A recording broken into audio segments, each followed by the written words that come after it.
Bom dia a todos, live a live com simcha, com positividade e com toda a certeza, nada de dúvidas, certeza. O assunto de hoje é continuar aquilo que nós começamos ontem, eliminar dúvidas. E para entender como dúvidas são um grande impedimento para nosso sucesso, vamos estudar um assunto fundamental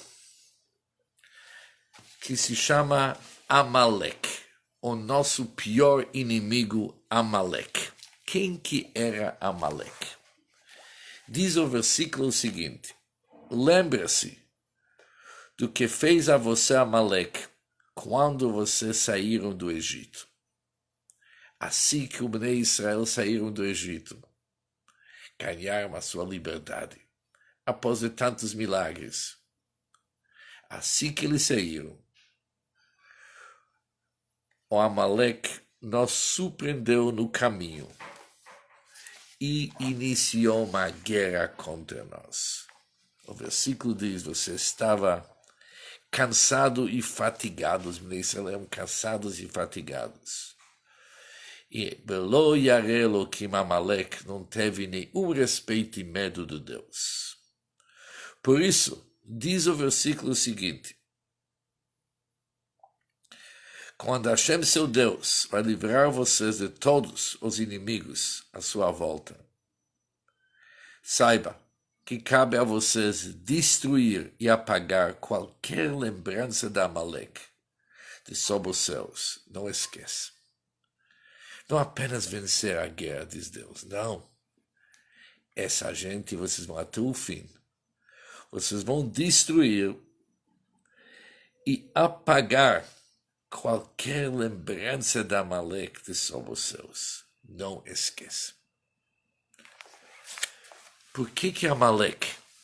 Por que esse inimigo Amalek é pior do que os outros? E por que temos essa obrigação, esse mandamento de Deus de apagar a sua memória?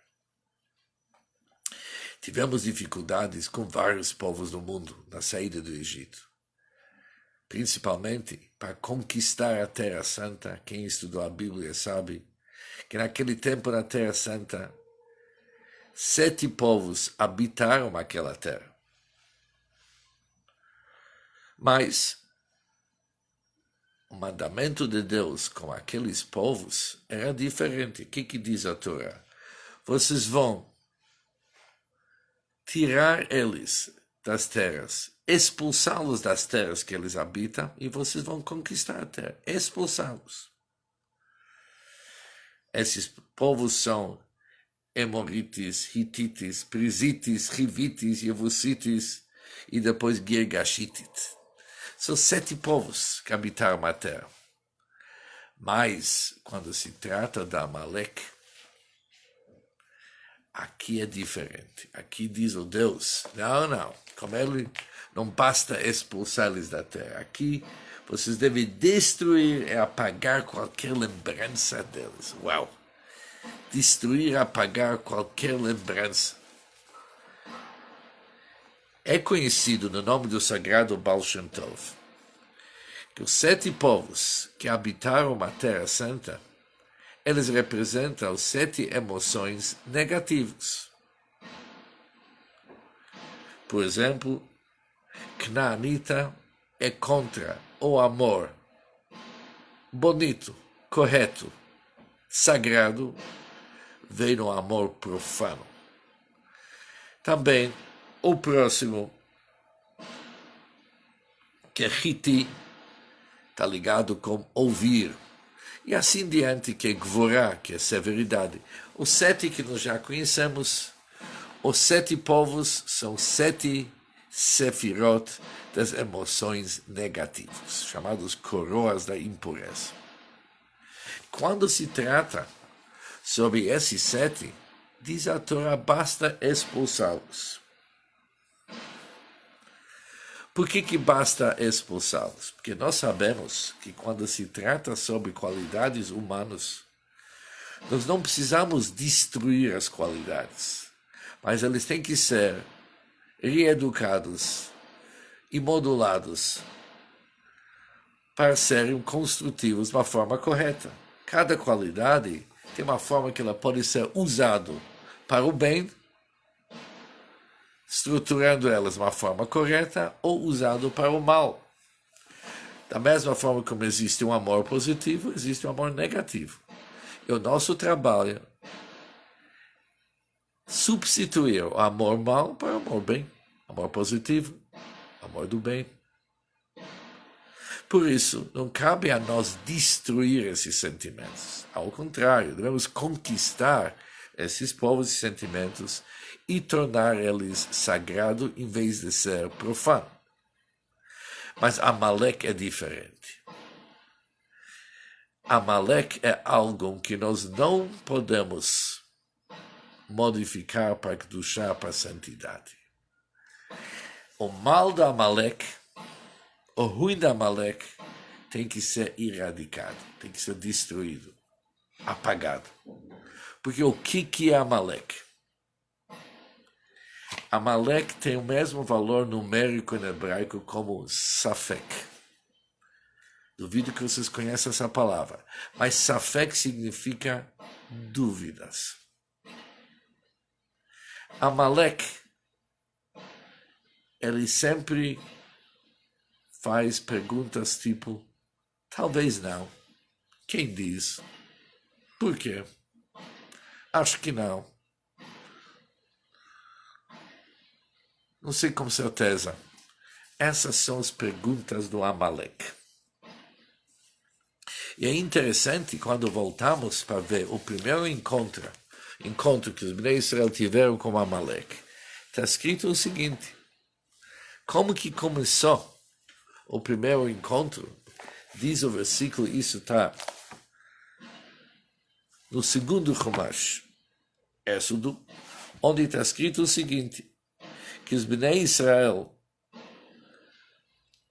fizeram uma pergunta, testaram Deus, e eles disseram, Hayesh Hashem bekirbeinu im ayin. Isso em hebraico significa assim, Deus está conosco ou não? Ficaram em dúvida. Deus está conosco ou não? Em seguida, assim que eles fizeram essa pergunta, Amalek veio e atacou Israel na cidade de Refidim. Amalek veio quando tem dúvidas. Aliás, Amalek é responsável para gerar dúvidas na nossa mente. Ou seja, a base de toda e qualquer falha, de qualquer pecado até, é quando temos dúvidas. Primeira dúvida, será que aquilo que a gente faz ou não faz importa para Deus? Será que aquilo que está na Torá está certo? Será? Isso sempre é a pergunta-chave. E quem faz essas perguntas? Quem gera essas perguntas na nossa mente é o próprio Amalek. Isso é o trabalho dele. Amalek é aquele serpente que causa todos os pecados. Amalek é aquele que sempre coloca dúvida no nosso caminho. E quando alguém vive em dúvida, ele cai no pecado. Isso vai ser a base dos nossos estudos. Porque dúvidas nos enfraquecem. Não deixa a gente tomar postura. Porque cada ato, cada atitude que queremos tomar, será? Nos enfraquece. O Talmud diz, não há uma alegria mais de poder resolver dúvidas. Porque uma pessoa que não resolve suas dúvidas, ele sempre vive sem saber qual que é o próximo passo. Por isso, a nossa luta contra Amalek é uma luta total. Total. Não tem como mudar, tornar uma dúvida, algo de sucesso. Por isso diz, Deus apaga a memória disso. Não vive em dúvidas. Vive em certezas. E detecta quem está fazendo essas dúvidas. Para de pensar, será que você não conhece o suficiente para não ter essas dúvidas? Se você insiste na dúvida, alguém dentro de você que está te provocando para ter essas dúvidas. Por isso, detecta qual que é a origem. E você logo vai ver que você tem tudo dentro de você para não sofrer dessas dúvidas. Saiba que a dúvida é Amalek, Safek dúvida. Isso é o pior que pode ser. E assim encontramos vários discursos racídicos que nos explicam sobre Amalek, sobre questões das dúvidas. E ontem eu vi vários discursos do Rebbe sobre como eliminar dúvidas. Essa é uma história que realmente me chamou a atenção, porque está muito ligado com o nosso assunto. Ou seja, somando o que nós vimos até agora, Amalek nos atacou através de colocar dúvidas na nossa cabeça. Quando se fala dúvidas, existem vários tipos de dúvidas. Tem aquele que quando ele vê um milagre, ele fala, isso não é milagre, dá para explicar esse milagre através dos caminhos da natureza. Isso foi um assunto natural. Ou pode ser uma dúvida diferente. Tudo bem, Deus controla o mundo, Deus sabe tudo o que está acontecendo. Mas será que Deus não tem nada mais além de ficar olhando o que eu faço? Esses tipos de perguntas nos enfraquecem. São dúvidas que a gente tem que se livrar totalmente. Agora, para realmente entender isso bem, uma história que aconteceu com meu avô, com o sexto Rebbe do Chabad, para entender o que pode ser um estilo Amalek, colocando uma dúvida. Naquele tempo, isso era nos anos 30, sair da Rússia não era tão fácil. Mas muitos tentaram. A família de meu avô, meu pai ainda era criança, conseguiram um passaporte e uma vista de saída. Naquele tempo era necessário. Mas para conseguir aquele visto de saída na Rússia, você tinha que fazer uma ficha. Nessa ficha estava escrito o ano, por exemplo, 1910, 1918, e cada ano você precisava escrever onde que você trabalhou. Se era uma pessoa que não trabalhou, não teve emprego, ele era considerado um inimigo do país e jamais que poderia sair da Rússia. Não ia dar para ele permissão de sair, visto de saída. Por isso era importante preencher aquela ficha com datas exatas. O ano onde que você trabalhou, qual que é a tua profissão, quanto tempo trabalhou e preencher a ficha do início até o fim.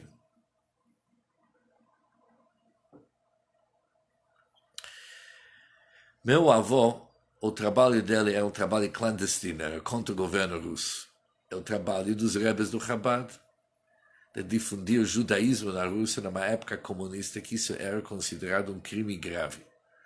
Por isso, ele não tinha firmas decentes para todos os anos, para eles assinar o registro dele onde que ele trabalhou.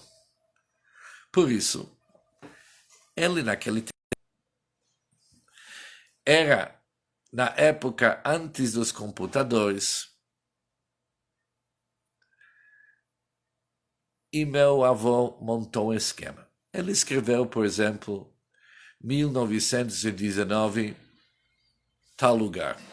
1920, tal lugar. Depois ele pulou 22, 23, 24, pulou, escreveu 26, 27. E assim, ele entregou a ficha dele.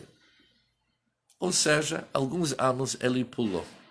Entregou para a pessoa encarregada. E alguns dias depois ele recebeu sua vista de saída. Quando a família do meu avô saiu da Rússia, eles foram da Rússia para a Látvia, para a cidade do Riga. E quando chegaram naquela cidade, o Rebbe, naquele tempo, morava na cidade do Riga. Meu avô entrou para o Rebbe e contou tudo o que aconteceu e falou, olha, eu fiz a ficha e realmente pulei alguns anos e eles não perceberam. Assim que ele contou a história, eles não perceberam. O Rebbe ouviu essas palavras e eles, os russos, não perceberam, ficou super triste. Meu avô não entendeu por que o Rebbe está triste. Demorou algum tempo, o Rebbe falou para ele o seguinte, assim que você relata a história, e eles não perceberam, os russos não perceberam, só isso que você tem para dizer sobre o assunto? Ser uma pessoa que estuda e reza, mas quando chega na prática, será que você não percebeu que isso foi milagre de Deus? Não existe o russo não perceber. Isso que eles não perceberam, isso foi milagre.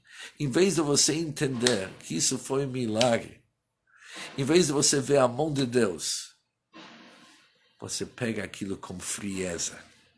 Aliás, frieza é mais um característico da Amalek. Frieza e dúvida, eles são interligados. Quem está em dúvida, quem não vê a mão de Deus, se torna apático. Recebeu aquela bronca.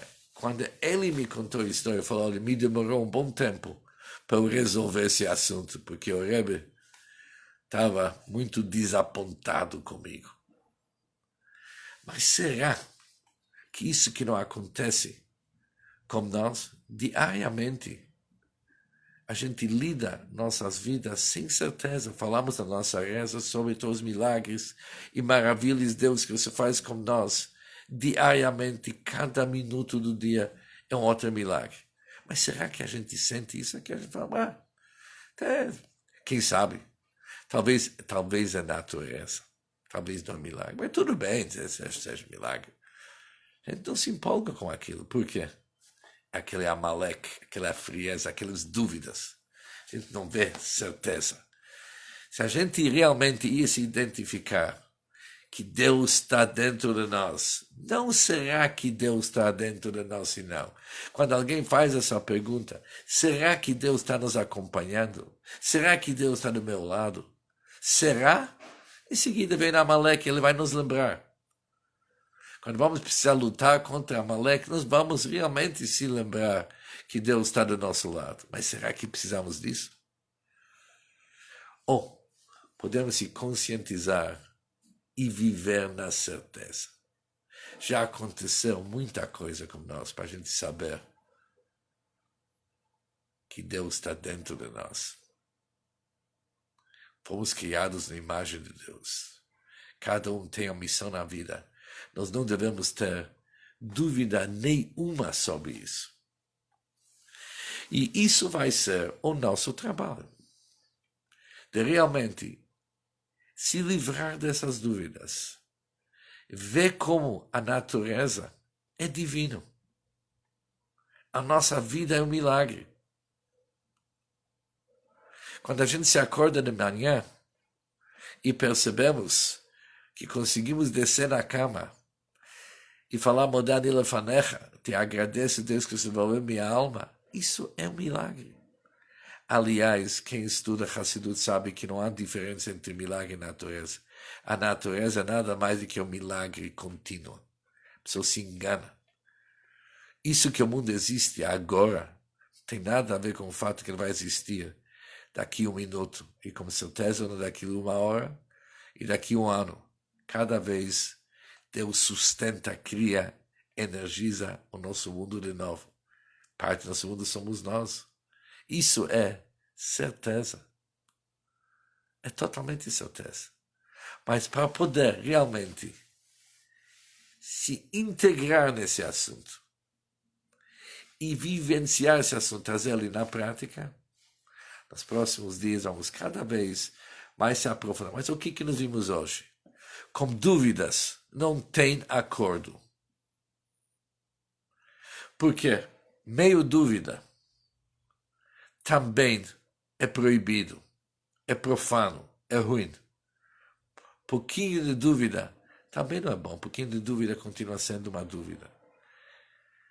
Certeza que nos interessa. Amanhã vamos se aprofundar mais com esse assunto. Entender que o único jeito de se livrar das dúvidas é ficar com toda certeza. Vamos em frente, que Hashem está do nosso lado e Hashem está nos ajudando demais para não ter dúvidas. É só prestar atenção. Um bom dia para todos e, se Deus quiser, amanhã continuaremos Kadima com certeza. E com toda certeza. E nada de dúvida.